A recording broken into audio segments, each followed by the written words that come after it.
Assalamualaikum warahmatullahi wabarakatuh. Alhamdulillah, puji dan syukur mari kita panjatkan kehadirat Ilahi Robbi, yang mana berkat rahmat dan hidayahnya kita berkumpul kembali di semester yang baru ini dengan semangat baru. Nah, peserta didik yang santun, pada bab sebelumnya kalian telah mampu membangun budaya taat hukum. Budaya taat hukum membuat masyarakat tertib sehingga menjadi sebuah pondasi dalam mewujudkan harmonisasi kehidupan kebinekaan. Pada bab ini, kalian akan belajar untuk mengelola kebinekaan sebagai modal sosial pembangunan bangsa. Mari kita sadari bahwa perbedaan itu kenyataan yang indah. Berbeda bisa menjadi sebuah kekuatan untuk maju saat kita mampu saling menghargai, menghormati, bekerja sama sebagai satu kesatuan. Saat kalian bermain sepak bola misalnya, satu tim terdiri atas berbagai posisi dan karakter, kekuatan, dan tugas yang berbeda-beda. Semua unsur dari tim bahu-membahu menyemangati kompak bekerja sama untuk satu tujuan, meraih kemenangan. Perbedaan pemain dari segi kekuatan, karakter, posisi, dan tugas melebur menjadi satu kesatuan untuk menghasilkan sebuah tim sepak bola yang kuat saat bertahan maupun menyerang, sehingga menghasilkan sebuah kemenangan. Dalam lingkup terkecil, misalkan di kelas, kalian tentu baru lulus SMP, kemudian masuk ke jenjang SMA ataupun SMK, mengenal teman-teman baru. Kalian tentu menemui berbagai macam individu dengan karakter yang berbeda-beda. Nah, dalam lingkup sekolah yang lebih luas, perbedaan itu pun menjadi makin lebih luas. Lebih-lebih dalam kehidupan bermasyarakat, berbangsa, dan bernegara. Segala perbedaan tersebut merupakan kekuatan dan modal sosial saat disatukan melalui kerjasama, gotong royong, saling menghormati, dan menghargai. Kalian adalah pelajar Pancasilais yang memahami bahwa perbedaan adalah kenyataan yang harus diterima atau given dengan sikap saling menghormati dan menghargai. Menerima perbedaan dan kemauan untuk gotong royong berarti menguatkan persatuan dan kesatuan bangsa untuk melaksanakan pembangunan nasional. Nah, di subbab pertama, kita akan mengenal mengenai asal-usul semboyan Bhinneka Tunggal Ika. Nah, kira-kira dari mana sih asal semboyan Bhinneka Tunggal Ika ini? Kok bisa ada dan dikenal sampai sekarang? Kok bisa ada sih di dalam cengkraman lambang Pancasila?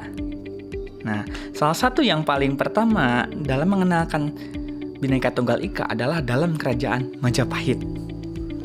Majapahit adalah salah satu kerajaan besar dalam Nusantara yang menjadi sumber inspirasi semangat persatuan bangsa Indonesia. Dari era kejayaan Majapahit di bawah kepemimpinan Raja Hayam Wuruk, lahirlah semboyan yang kini menjadi pegangan kita, yakni Bhinneka Tunggal Ika. Semboyan ini memiliki arti yang mendalam, yaitu berbeda-beda tetapi tetap satu. Hayam Wuruk bersama Mahapatinya Gajah Mada berhasil mempersatukan wilayah Nusantara yang begitu beragam, ragam agama, budaya, suku, dan bahasa. Meski menghadapi tantangan dan pertentangan, semangat persatuan inilah yang menjadi landasan untuk menjaga harmoni di tengah perbedaan. Sejarah ini menggambarkan kita bahwa keberagaman bukanlah hambatan, melainkan sebuah kekuatan untuk membangun bangsa yang lebih kokoh.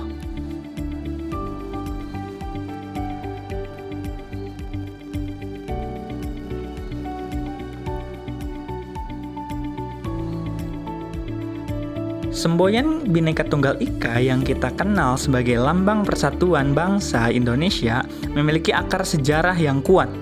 Semboyan ini berasal dari karya seorang pujangga Majapahit yang bernama Empu Tantular yang hidup pada masa kejayaan Raja Hayam Wuruk.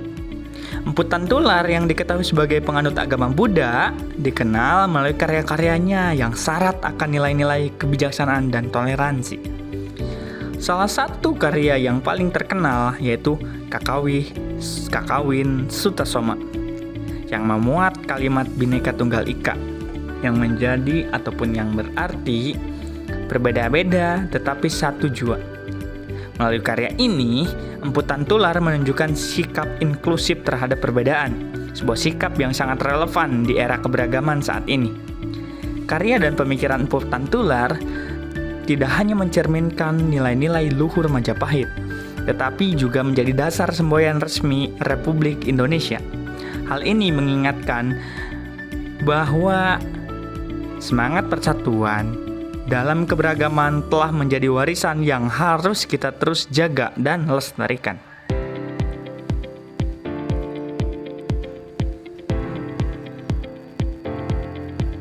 Nah, ini salah satu gambar ataupun foto dari mahakarya dari Empu Tantular, yakni Kitab Sutasoma.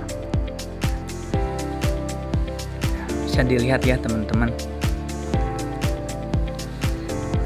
Semboyan Bhinneka Tunggal Ika bukan hanya sekedar kalimat, tetapi sebuah respon bijak dari Empu Tantular terhadap keberagaman masyarakat Majapahit yang begitu luas.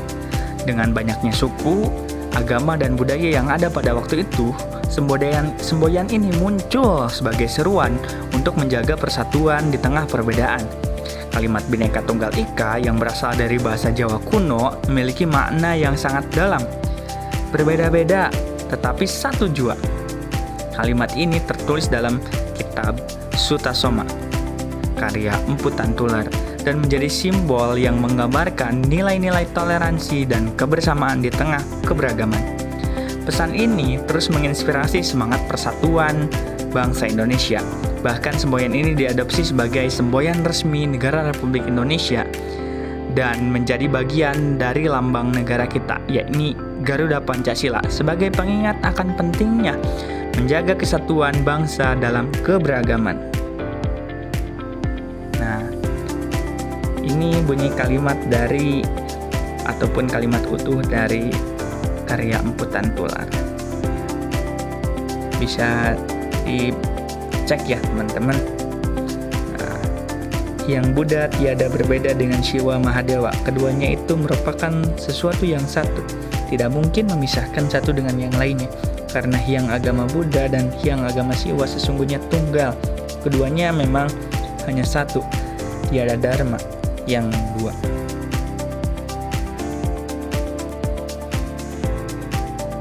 Perjalanan semboyan Bhinneka Tunggal Ika menjadi status resmi simbol negara Indonesia dimulai pada sidang Kabinet RIS pada tanggal 11 Februari 1950. Pada saat itu, lambang negara Garuda Pancasila dan semboyan Bhinneka Tunggal Ika pertama kali diresmikan. Kemudian pada tanggal 17 Agustus 1950, semboyan ini diperkenalkan kepada publik sebagai bagian dari identitas yang harus dijaga dan dilestarikan. Setelah amandemen Undang-Undang Dasar 45, semboyan ini semakin diperkuat posisinya. Dalam pasal 36A Undang-Undang Dasar 45 ditegaskan bahwa lambang negara ialah Garuda Pancasila dengan semboyan Bhinneka Tunggal Ika. Penegasan ini menunjukkan bahwa persatuan dalam keberagaman adalah dasar yang menjadi ataupun dasar yang kokoh dalam berdirinya negara Indonesia. Lebih lanjut, aturan rinci mengenai lambang negara dan semboyan ini diatur dalam Undang-Undang Nomor 24 Tahun 2009 yang menjadi dasar hukum bagi identitas dan simbol pemersatu bangsa Indonesia. Lambang dan semboyan ini bukan hanya sekedar simbol tetapi juga pedoman hidup dalam menjaga persatuan bangsa. Secara historis, Bhinneka Tunggal Ika menggambarkan semangat persatuan dalam keberagaman, khususnya dalam konteks agama di masyarakat Majapahit. Kitab Sutasoma yang ditulis oleh Empu Tantular berisi ajaran moral dan etika masyarakat Majapahit, termasuk ajaran untuk hidup rukun di tengah perbedaan. Semboyan ini muncul sebagai refleksi hubungan harmonis antara penganut agama Buddha dan Hindu di bawah pemerintahan Raja Hayam Wuruk. Meskipun terdapat perbedaan keyakinan, keduanya dapat hidup berdampingan dan bekerja sama untuk kemajuan kerajaan. Dengan kata lain, Bhinneka Tunggal Ika mengajarkan kita untuk hidup tetap bersatu, Meskipun kita beragam pandangan, agama, dan budaya, ini adalah tercermin dari toleransi dan semangat kesatuan yang harus kita teruskan hingga hari ini.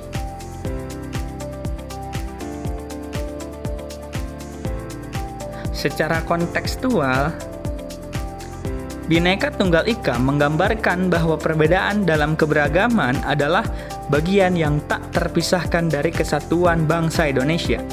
Semboyan ini mengandung dua unsur yang penting, yakni keberagaman dan kesatuan. Keberagaman dan kesatuan. Keberagaman di sini merujuk pada kenyataan bahwa masyarakat Indonesia terdiri dari berbagai ras, suku, budaya, adat istiadat, bahasa, dan agama yang sangat beragam.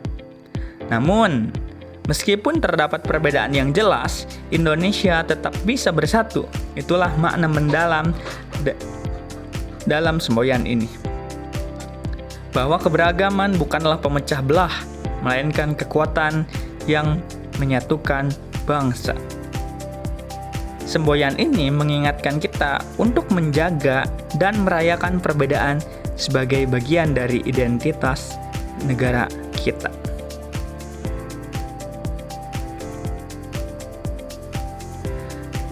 Keberagaman adalah anugerah Tuhan yang Maha Kuasa yang harus kita terima dan kita hargai sebagai kekayaan bangsa. Sementara kesatuan adalah cita-cita yang luhur yang ingin kita capai sebagai negara. Setiap manusia terlahir dengan keunikan masing-masing yang kemudian bergabung dalam kelompok, komunitas, hingga membentuk sebuah bangsa dan negara. Keberagaman yang ada dalam masyarakat Indonesia harus disikapi dengan semangat persatuan, gotong royong, saling menghormati, dan toleransi. Persatuan yang terjalin dengan kuat akan membentuk kesatuan yang kokoh, yang kita sebut sebagai Negara Kesatuan Republik Indonesia, dengan tujuan untuk mewujudkan cita-cita luhur sebagaimana tercantum dalam alinea keempat pembukaan Undang-Undang 45. Semangat Bhinneka Tunggal Ika harus terus diperkuat khususnya oleh generasi kita agar kita bisa menjaga keberagaman dan menghargai heterogenitas bangsa. Dengan sikap toleransi, kita mampu terus untuk bersatu mencapai cita-cita mewujudkan bangsa Indonesia yang damai dan sejahtera.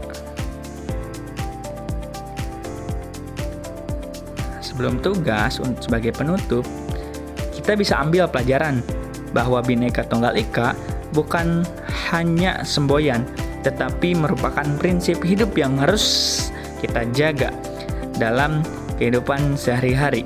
Keberagaman bukanlah sesuatu yang harus dipermasalahkan, melainkan harus dipandang sebagai kekuatan untuk memperkaya bangsa kita.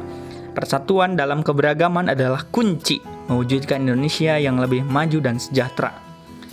Dan kesimpulannya, semangat Bhinneka Tunggal Ika mengajarkan kita untuk tetap bersatu di tengah perbedaan, untuk menjaga persatuan bangsa Indonesia yang terdiri dari berbagai suku, agama, dan budaya. Toleransi, gotong royong, dan saling menghormati adalah landasan bagi terciptanya kesatuan yang kokoh. Mari kita perkuat semangat ini, khususnya dalam kalangan generasi muda, agar Indonesia tetap berdiri teguh sebagai negara yang bersatu dalam keberagaman. Terima kasih telah menyimak video ini. Semoga materi yang disampaikan bermanfaat dan dapat menjadi inspirasi bagi kita semua. Sampai jumpa pada video berikutnya. Nah, untuk teman-teman dari SMK Negeri 1 Ciamis, ini ada tugas untuk kalian ya. Nah, siap tuh, tugasnya adalah silakan untuk membuat sebuah komik. Ya, komik yang temanya mengenai keberagaman bangsa. Cukup satu slide aja. Cukup hanya satu slide aja ya.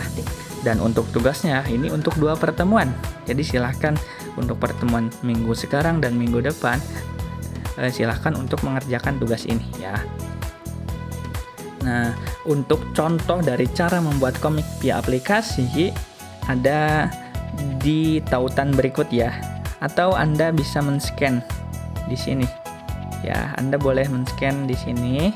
Silahkan di-scan, di-screenshot, kemudian masuk ke scan ya. Dan kemudian apabila ada pertanyaan, silahkan kalian tanyakan via grup WhatsApp yang telah disediakan. Oke, terima kasih atas waktu dan perhatiannya. Billahi taufiq wal hidayah. Wassalamualaikum warahmatullahi wabarakatuh.